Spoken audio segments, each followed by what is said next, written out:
You went in for milk. 20 minutes later you're loading a full trolley onto the checkout belt. Things you didn't plan to buy, things you didn't need, things you barely remember picking up. That wasn't an accident. Every single thing you experienced from the moment you walked through that door, the smell, the layout, the music, even the floor, was engineered to make you do exactly that. Here's how it works. The first thing that hits you when you walk into a supermarket isn't the products. It's the smell. Fresh bread. Roasted chicken. Coffee. And here's the first thing most people never realize, that bread smell? In many stores, it isn't coming from the bakery. Supermarkets pipe artificial bread and rotisserie aromas directly through their ventilation systems. The smell is manufactured, pumped into the entrance area specifically because hunger-triggering scents make shoppers spend more, regardless of whether they're actually hungry. Research shows ambient scents can increase spending by up to 23%. By the time you consciously register the smell, your mood has already shifted. And a more relaxed, happy shopper is a shopper who spends more. But the smell is just the beginning. Because the layout is doing something even more deliberate. Where is the milk in your supermarket? If you're like most people, it's somewhere near the back. Maybe the far corner. Definitely not near the entrance. That's not by accident. Milk is the one item almost every shopper comes in for. So supermarkets put it as far from the door as physically possible, forcing you to walk through the entire store, past thousands of products you didn't plan to buy, just to get to the thing you actually came for. And as you walk those aisles, the shelf layout is doing its own work. High-margin items, the ones with the best profit for the store, are placed at eye level, right in the grab zone. The cheaper alternatives, the better value options? They're on the bottom shelf, below your natural line of sight. Out of instinctive reach. And here's a detail that's almost absurd when you realize it: a product placed at the end of an aisle sells 8 times faster than the same product placed mid-aisle. 8 times. Which is why brands pay serious money to secure those end cap positions. You think you're browsing freely, you're actually being walked through a carefully designed route. And then there's the music. Supermarkets play slow music. Not because they have good taste, because slow music makes you walk slower. A study found that shoppers spent 34% more time in stores playing slower background music, and spent correspondingly more money as a result.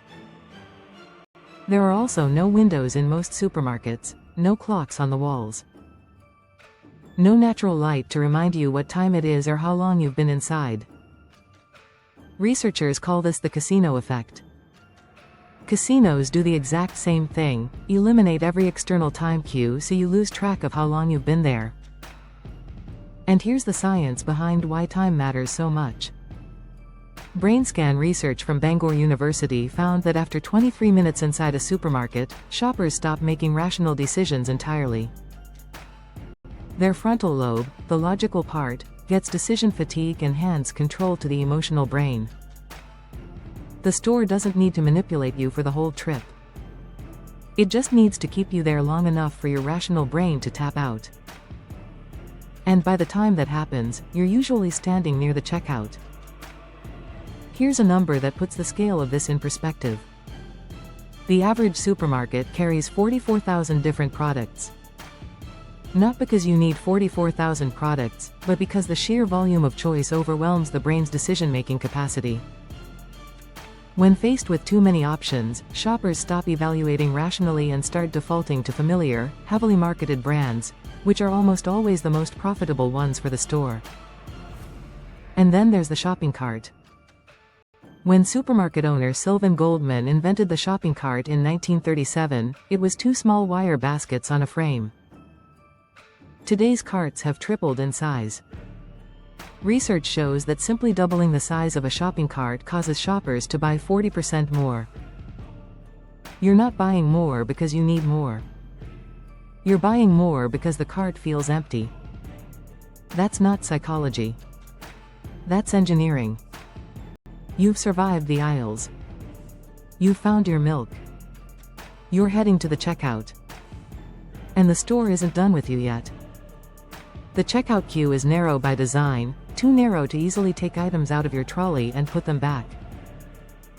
The decision fatigue from 23+ minutes of shopping has made your brain tired and emotional. And lining both sides of that queue are the cheapest, most impulsive things in the store: chocolate bars, gum, small snacks, batteries. These aren't random. They're there because a tired brain that has been making decisions for 30 minutes will reach for a small treat without a second thought. And finally, the self-checkout machines. Research suggests their interfaces are deliberately designed to keep you focused on the scanning process, not the running total. By the time you see the final number, you've already committed. So next time you walk out of a supermarket with a full trolley when you went in for 3 things, you know exactly what happened. An artificial bread smell shifted your mood before you picked up a basket. A store layout forced you past thousands of products to reach the one you needed. Slow music stretched your visit past the 23-minute mark where your rational brain gave up.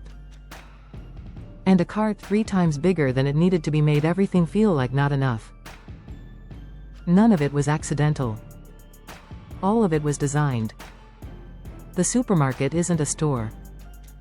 It's an environment built by psychologists, and you walk into it every week. Now you know what to look for. That's it for today. Drop a comment. What's the most random thing you've ever bought at a supermarket you didn't plan to? We want to know. If this made you think, subscribe, because we explain something new every single week. Now you know.